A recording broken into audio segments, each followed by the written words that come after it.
Kongo icyari cyo ariko akavuga ngo nakemura ikibazo cya mbere cye n'u Rwanda hanyuma akura ingabo mu magambo utavuga ko ariko ateruye ariko mu mvugo yumva ariko avuga yavuze ngo nyine intambara ntabwo izakemura ibibazo bya hariya ni nkaho akavuze ati kuri hariyo n'abapfuye ndihanganisha imiryango arasa nkaho avuga ati kuri ingabo ku butaka bwa Kongo nk'ukura umwana mu nzishya kandi igihe cyose kuba South Africa yakiriye Hategeka Ambasaderi hakaba hari n'ibyo Rwanda na South Africa bavuganye mu gihe cyose ingabo za South Africa ziri muri SADC ziri muri Congo zaba zikiri ku mirongo y'intambara umugaba w'ingabo za SADC kuri hariya akarema inama irimo General Umega FDLR wagize uruhare muri jenoside mu Rwanda bakaba bari ku mirongo imwe y'intambara bikaza byiyongera ko South Africa ariyo yari yakiriye ushinzwe maneko mu gihugu ugeze kuba umugaba w'ingabo bakabakira uwo muntu ntabwo wamugira inshuti uko byagenda kose n'ubundi Hategeka niba adakuriza ingabo muri Kongo zikaguma gufatanya na FDLR Hategeka aririwe ntaraye nanywa kofa bazi kuyeje atazayima hazongera agaruke kuko uyu mubano w'aba bantu ni mubi hambere 2010 kubwa Jacob Zuma birakomeje birakura biza hano Ramaphosa yumva ajya mu itsinda ry'abemera ko bagomba gutanga ingabo zigomba kurwanya M23 bagase muri rya jambo ryo bajya bamaze kuzitanga babanyapolitike bamuhagurukiye muri ya nama akavuze ati twohereje ingabo muri DRC nk'uko turi part of abanyamuryango twazohereje no muri Mozambique tiro ntago twana umuturanyi cyangwa se uwo dufata umunyamuryango agize ikibazo ngo tubure gutabara nicyo we yasobanura ariko no kwibaza ngo yatabaye iki rero yatabaye yabazi ko arimo yabazi ko arimo kurasa abanyagihugu barimo gusaba ko bene wabo bataha bitandukanye nuko yari yatabaye Mozambique yarakwiye kujyayo niba ari ibyihebe biza bigaca abantu imitwe ntabwo abo bantu ari abarimo gushaka ubutegetsi nabicanyi bo gushimuta amato ku nyanja itukura nkuko Central Africa hari abantu bari u Rwanda nabo barinze nabo mutumwa bwa Loni baba bashaka kuza ngo baherike ubutegetsi warashaka kuza guhirika ubutegetsi ariko afite impunzi ziri inyuma yavuga ati ndashaka ko zitaha uriya n'umuntu ushaka ubutegetsi buriya niyo mpamvu nkubwira ngo inyeshyamba mbi ku isi nzima abantu bazazumve inyeshyamba zirwana zivuga ko zifite ibihumbi n'ibihumbi ku misozi by'impunzi tishaka ko bataha mu mahoro aho bahoze hari gukorerwa n'abandi biba ari ikibazo hano rero Ramaphosa arahageze arivanga n'ingabo tuvuga ko ataraza amakuru se kwemeza ko perezida w'igihugu intelligence ze zitamubwiye ukuri nge nanze kubyemeza ahubwo niho inyungu zari ziri dore icyabaye kuri Ramaphosa kumva umusaza yavuze se runaka agiye baratubwiye ngo agiye gutabara runaka ariko uwo muntu agiye gutabara runaka zibiri guhirayo icyabaye nonaha muri aya masaha muri iyi minsi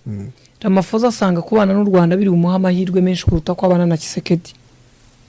perezida wa Congo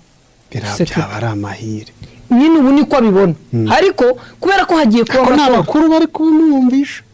ashaka kuba barimo n'uyu Mbeki nawe ariko wibuke mu ijambo rye zana video ye sa ruhe Ramaphosa ubusi nk'imwe twakoresha hari mu gitondo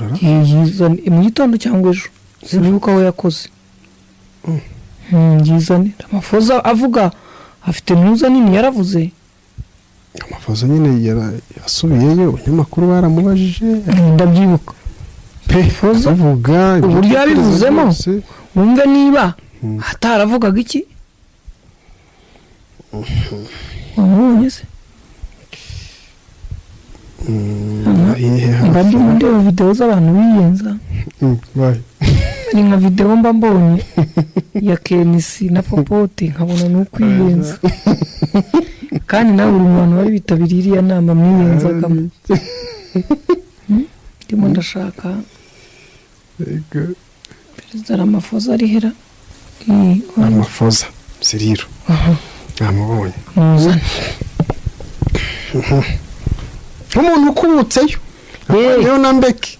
Mbekaje avuga ati quite convinced wowe uri muravuga ngo yaramwumvishije ariko wumva imvugo y'uyu muntu aravuga ngo wumvishijwe cyangwa wasobanuriwe rega kumvishwa no gusobanura ni ibintu bibiri sa urasobanurirwa ukihitiramo umwanzuro ariko ntituze gusoza tutavuze ibintu by'ubwongereza n'abimukira na perezida Kagame yagiyeyo baje ntabwo baraza kandi uriya mu minisitiri w'intebe ubwongereza bimukira bataje ntabwo azatorwa pe irenge byashya arabazana kuko abi nakeza kuko niho amatora yari arabazana nashake indege igaruka ibatora ariko bari baje wenda amatora narangira agaruka bafate twagiye tumve Ramaphosa Cyril Ramaphosa to join in the commemoration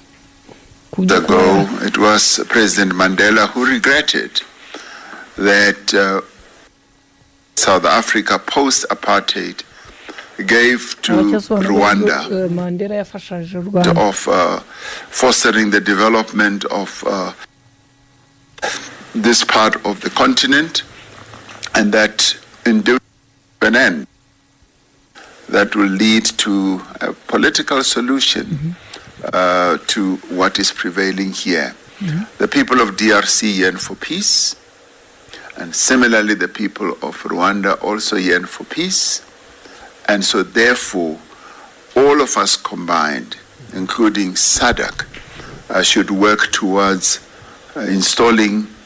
peace in this area, so that the conflicts, the violent conflicts, the displacement of people in the DRC and indeed in Rwanda should come to an end, so that there should be peace and silence the guns in this part of our continent. So that is what mbere ibyo bakinagamo bateraga inkunga byose nta mahoro byari kuza ntabyo byazanaga rero niba vuza ariko gusa kumbo n'ibintu byara amafuza byihuta sinaba nicaye ingabo zirimo kuzingawa ariko amugana ese zo zizanyurahera hozanyije igoma ariko hari ahantu urabona guma hari inzu za etaje ziba hariya ku ruhande rw'u Rwanda uragenda ukahatereka kamera ubundi kibuga cyose ubukireba ubugifite muri renze ndagiye abantu mwakanyaga mwe mugume munshakira amakuru nimubona hari indege nini zirimo kwegerana mumbwire zitagenda ntari awundi ngiyigomaho abakongomani babifata bate baguhitana abakongomani twamwumva noneho mu yahe magambo rutundura muyaya kuvuga ko abanyafrika za SADC zicomokotsemo cyangwa za South Africa ivuyemo SADC irabipfukamye ntago Tanzania abaherekeza abageni barabo urumva umugeni afashe icyemezo ati kurongorwa mbivuyemo marene abaherekeza we bamwe wenda basigara banywa ariko abaherekeza ubwo nawe muhita mwicara mu gikundi cy'abanywi ntago mamukigiye ntago bamucyongeye gukimbagira murakimbagira inyuma yanditse ko warongorwa gatashye nuko ni icyo rero gishobora kuba ariko ukurikije ukuntu hari ku cyumweru arataha mu minsi itageze ku wa kane ku wa kabiri ni ku wa kabiri mu ijoro ryo ku wa kabiri bemeza bakira Ambasaderi batandukanye ariko bakiramo n'uw'u Rwanda birihuse ushobora no nk'ibyari bifite izindi nzira zabanje guharurwa birihuse ikindi ni ukumenya niba no gukura ingabo ze muri Congo zirimo n'izapfuye nari ryatangazo batanze ryo kugira ngo bavuge ko hari abapfuye ni impamvu yo kuzasobana ubundi ku cy'abasirikare bacu bapfira kari akantu n'akantu kagize katya kamugubiko ko kugira ngo bagashingireho abaturage bavuga bati nibyo rata perezida wacu amaze kubona kapfusha abasirikare 6 nta mpamvu yuko hapfa 10 nibataye kandi umva kanavuzwa n'umusaza nawe nanihanganishije imiryango by the way nimo kuvuga ati nabo bantu ndabibutse bahaguye nta nubwo byumvikana ariko katwihanganisha n'imiryango yabo bari ndundi bajya kuhagwa gute ubwo rero bavandimwe mukurikira ibiganiro byacu turabashimira ko mukomeza kubana natwe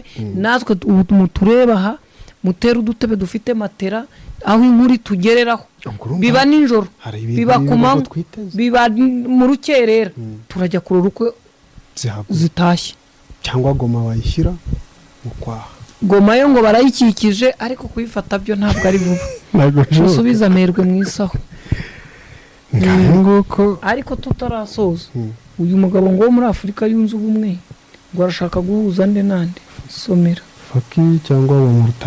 Mauritania uhuza buracyakomeje n'ubwo ibintu bimeze gutya inzira zose baracyari kuzinyura kugira ngo bazagira i Roma buri kayira kose barakakoresha buri nzira yose yashoboka iracyakorera ndebera ntuza naguhaye yanditswe nande mbe hari undi wese wagera ubona Afurika yunze ubumwe guhuza atari Kagame na urabona ko ikiwani gikomeje ngo kuba igihuha wakibonye igihuha ngo akaba yaba ari ndetse des affaires étrangères igihuha